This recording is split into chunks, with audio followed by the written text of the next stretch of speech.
Welcome to the Church Health Scholar Program Open House. So with that, we'll go ahead and jump in and we're going to talk a little bit about the program. I'm going to give a brief overview of the Scholars Program and its role at Church Health, and then we'll move on from there. Church Health Scholars Program is our service learning program. My name is Alan Lebo. I direct the Scholars Program. I work with our HR team as the Workforce Development Coordinator. Also another contact if you are interested in internships or volunteering. There's Caroline Bass, who is our volunteer and intern recruiter. And of course, you can see our websites online at churchhealth.org. We'll do a little bit of a tour of the website once we get done with here to make sure that people know where to find the application. So with that, Church Health, as our mission seeks to reclaim the church's biblical commitment to care for our bodies and spirits so that we can improve health and well-being so that people can experience the full richness of life. And so everything that we do at Church Health, from our medical clinics to our wellness programming to our youth prevention programming, is all about helping people experience a full, rich life. So that really speaks to our purpose and the church at work in the world. And this is the principle on which Dr. Morris, our founder and CEO, founded Church Health. Is any among you sick? Then let them call for the leaders of the church. And so he thought that we should rise up and answer that call. And so his form of that was establishing Church Health. And so with that, we are more than a clinic. Hopefully we are familiar with our model for healthy living. And so this idea that we can balance our faith life with our medical needs and our nutrition needs and emotion and movement and all these different aspects of our lives. And so Church Health offers all these different services, everything from a creative movement studio to dental to nutrition services to youth prevention to primary care, insurance assistance, all these different things to help for all these different aspects of our life in this model for healthy living. And so one of the big ones in this that we don't often talk too much about, but that scholars really represent well, is this idea of work as part of our life and as part of this balance. And so we actually teach, as part of our philosophy of healthcare, that we are made to work and the value of work should be intrinsic. People should find purpose in the work that they're doing. And so a lot of what the Scholars Program is meant to do is to fit into with all these other components of our model for healthy living so that we can essentially help students find their purpose however they choose to define that.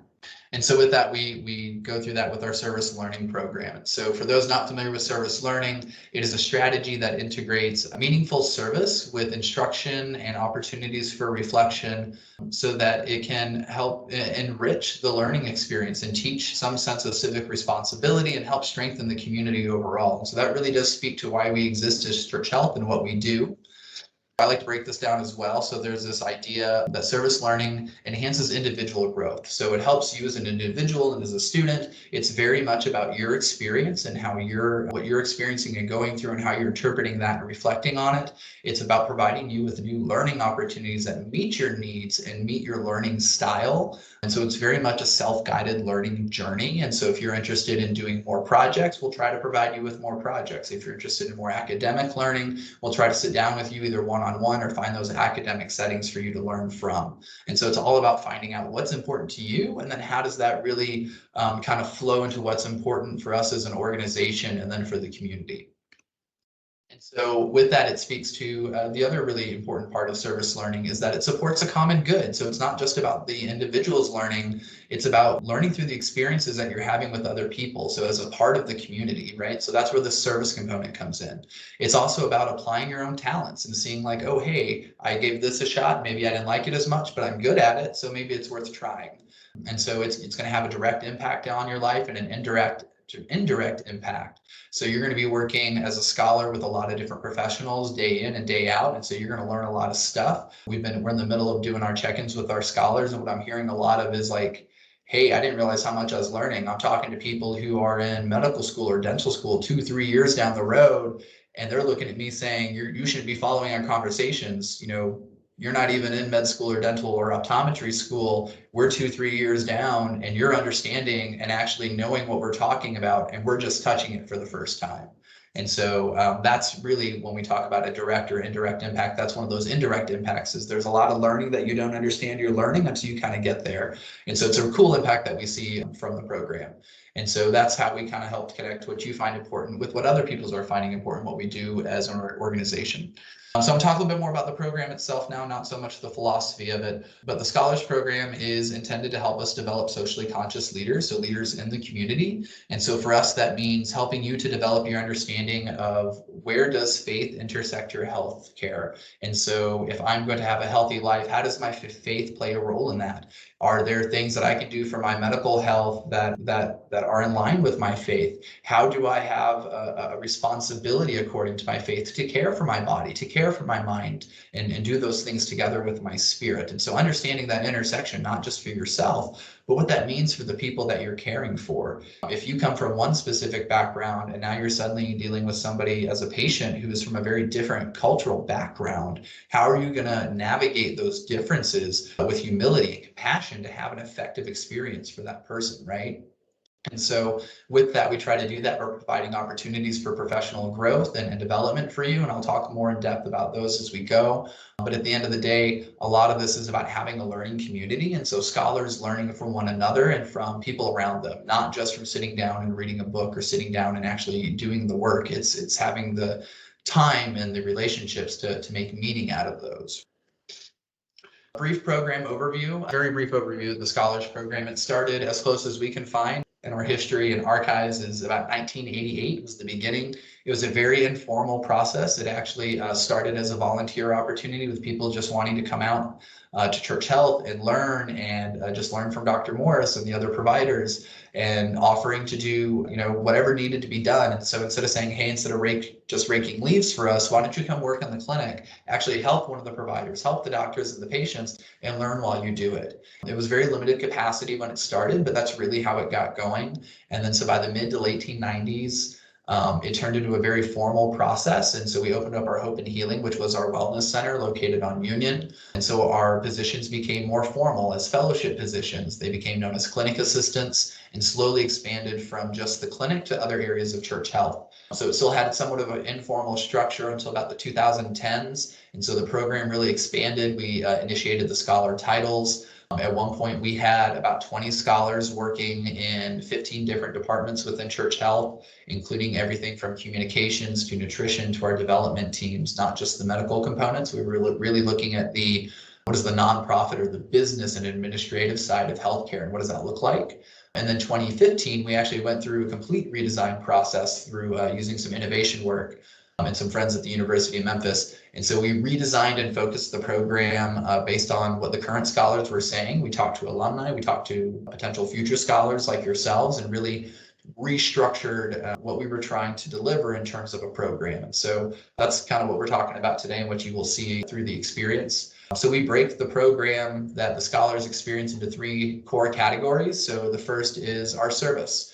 Not just part of the service learning component, we also try to offer opportunities for service because it is through service that we try to provide scholars the chance to see what other people are doing in the community for the same purpose and the same goal. A big part of what Church Health is and what we do is we realize we're not the only ones doing this work. And that actually makes us better able to do this because it allows us to focus on what we do well, and the things that we maybe don't do or a little bit outside of our scope and out of our reach, we can then just call a friend and say, hey, you're at this organization or this organization. Could you help us out with this patient or this person who's needing some extra assistance?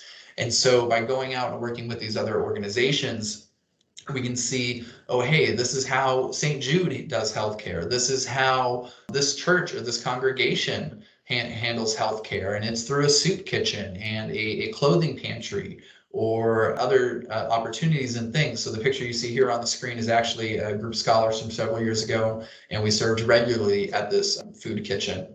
So that's a big part of the service component of what we offer. We also tend to frame the entire year as this service component. So scholars are here for a full year. It is a full-time position. The scholar position is paid. If we are doing some of these other service opportunities, like going out into soup kitchens or helping with other projects in the community, like last year we did a community cleanup in the Crosstown neighborhood, those are always outside of work. And so those are things that at the end of the day are optional for scholars. We highly encourage them, but they are meant to be learning opportunities for you as well as networking opportunities. In terms of the 40 hours of work, any scholar who comes on staff, they are full staff members, they get full benefits. The only thing we can't offer them is a 401k because by the time it kicks in, your scholar year is ended and you're moving on. Scholars do participate in the staff health program, so they're able to get up to a couple hundred points each year, which allows them to either get 2 extra days off or a couple extra or some extra cash in their pocket at the end of the year. They also get a free YMCA membership like the rest of our staff. And then there's different opportunities throughout the year, even after the year, to continue working with Church Health. And those are just kind of as needed as they come. Like I said, we do regular service opportunities. So those were the things working with our partners and just working with people, with other groups and just other partner organizations. And so we also do optional service projects in the Scholar program. And these are intended to help the scholars work and learn with other scholars and collaborate with other departments that are outside of their core department. So if we have somebody in the clinic, they may collaborate and do a service project with optometry or dental. And so they'll design their own project based on what they observe as a need in the community. And then from there, we'll help and coach and guide you along so that you can follow up in the process and just use it as a learning experience for you to actually implement a change in the community that you want to see. As scholars come in and they take on these roles, you've seen that we have the current positions to the side. Those are the open positions that we have this year. We have our service opportunities and then we have our learning opportunities for scholars. And so this is a big part of the program. And so we try to cater it so that learning isn't just sitting down in a classroom and we're listening to a lecture, right? We do very little lecturing here. But scholars really come to Church Health to explore different opportunities for their healthcare careers. And so we try to provide them with a lot of hands-on experience and this opportunity to get guided reflection. And so we have a group of staff who help actually administer the Scholar program, and they range from staff from our clinical areas, our spiritual care director, Joshua, to our HR department, to our clinical admin, to our development team. And so it helps us keep the scholars connected all over the organization. And so as we go through the year, scholars come together once or twice a month for formal learning opportunities. And so we frame those around attend what you're able and attend what you're interested in. So if you feel really solid on interviewing and you feel like you don't need help with mock interviews, then you don't need to attend the interview session. That's fine. But if you feel like, oh, hey, you have no idea what we're talking about when we say the social determinants of health, or if you want to learn clinical skills like suturing, those might be things that you can attend and work with your supervisor to say, hey, I need to make sure I want to go to these events. And so we do those once or twice a month. The way that we normally schedule our curriculum is in the beginning of the year. So when you all first get here, we focus on professional development. So we start with going over resumes, we go over mock interviews. We actually offer mock interviews upon request. So we will set you up with one of our volunteer providers or provider in the community, and they'll walk through with you and answer some interview questions. And then we also offer support on personal statements. And so we offer sessions on all those at the beginning of the year to help you kind of prepare for the med school process. And then with resumes, interviews, and personal statements, scholars are welcome to schedule just one-on-one sessions. Well, we'll sit down with them and go over their resume with them. We'll go over their personal statement. Dr. Morris will even sit down with them and go over their personal statements. And so all that's available to scholars. We also do the other topics that we go into later in the year, include learning more about Church Health and what we do in some of our areas where we don't necessarily have scholars. Like our healthcare advisory team are coming to talk to them next month about what they do around insurance and legislation and dealing with a lot of the red tape of medical care.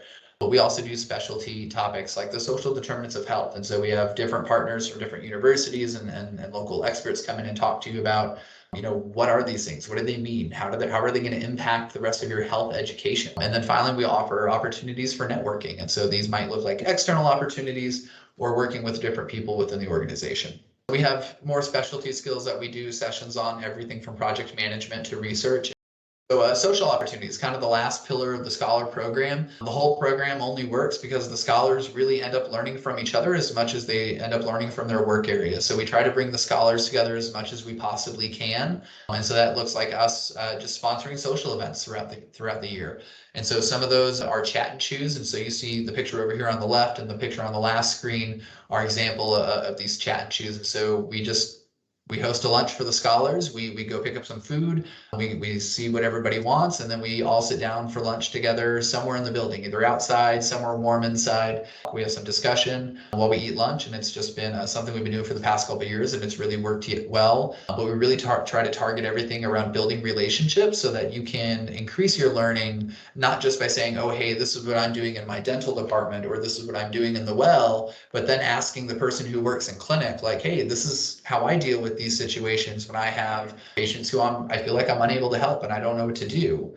Well, it might be somebody else in a different area with a different perspective who is able to give you some insight into that. Scholars help us learn in this way because when y'all come on board, scholars are just sources of curiosity, and you want to learn everything and you want to know everything, and so you're not afraid to ask questions. And so as an organization, our staff, our leadership have really learned to utilize that mentality and embrace this idea of asking questions. And so when scholars come in, it really is this time of, hey, let's take a review of what we're doing. Is it effective? Is what we're teaching them actually what they need to know? Are there things that they're seeing that might be challenges that we don't? So it really is kind of cool. What is this kind of give and take between the scholars and the rest of the organization? All right, so I'm going to talk a little bit more about the application, but applications, so they're going to require you to have a professional resume. So we will not accept applications unless they have a resume. We highly recommend that you keep your resumes to 1 page. If you need assistance, please go talk to your career services department. We also require that we get a personal statement. So with your personal statement, we do have a set limit for that. I believe it's about 1,000 to 1,500 words, which should be about the same for medical schools. And it does follow a fairly similar process to the medical school personal statements, and just kind of talking about what you've learned, why healthcare, why church health, where are you going with your career, and why. We also have, as part of the application, an ethics and critical thinking question. And so we have increased that length from 500 to 800 words so that you have a little bit more room to express yourself. We've also changed the question this year a little bit. So if you are reapplying to the program, just know that that question is a little bit different. So you may want to get an early start on it. And then finally, we require 2 letters of recommendation. Those letters of recommendation must come from somebody from an academic referral or from a professional referral. We will not accept a letter if it is from somebody in your family or from somebody who is just a friend or an acquaintance. You can talk to your professors, career service departments, people you work with. Those are all welcome. So the application actually opened today. It opened this morning. We have a brand new website with a new look and a new style. And so the application is now live on that website. February 4th is the application deadline. So please get your applications in by February 4th. That is our priority deadline. And essentially what that means is you have a much better chance of having your application reviewed and getting an interview if it is in by February 4th, because at that point we send all the applications out to the supervisors and they are ready to schedule most of their interviews by the 11th. And so if you have gotten it in after the 4th, we cannot guarantee an interview for you, is essentially how that works. And then so we will get notifications out to all the candidates by April 22nd. So we will start, once decisions start coming in around early April, we'll start notifying candidates of positions. After that, the final deadline we have to make sure we let y'all know is April 22nd. Interviews happen just in general from February to April. They'll be scheduled with the different departments based on what positions you're interested in applying to. If you apply for a position, you may interview for more than 1 position. So on the application, you can select like maybe referral scholar and then well scholar position.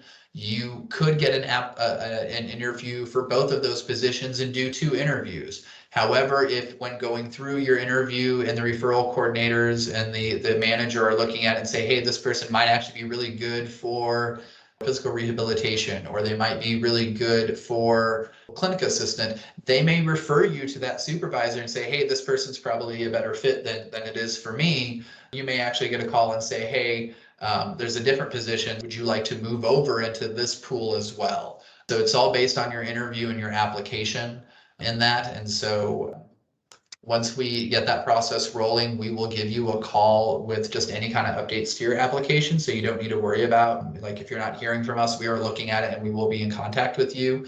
The way we handle placement is if you are not immediately slotted for one of our positions, we will put you on a wait list. Again, very similar to medical school and other kinds of graduate schools. So we'll let you know as we're going through that process. And then, of course, as we said, April 22nd is the target notification date. And final thing to make sure everybody is aware of, the program does run from June to June.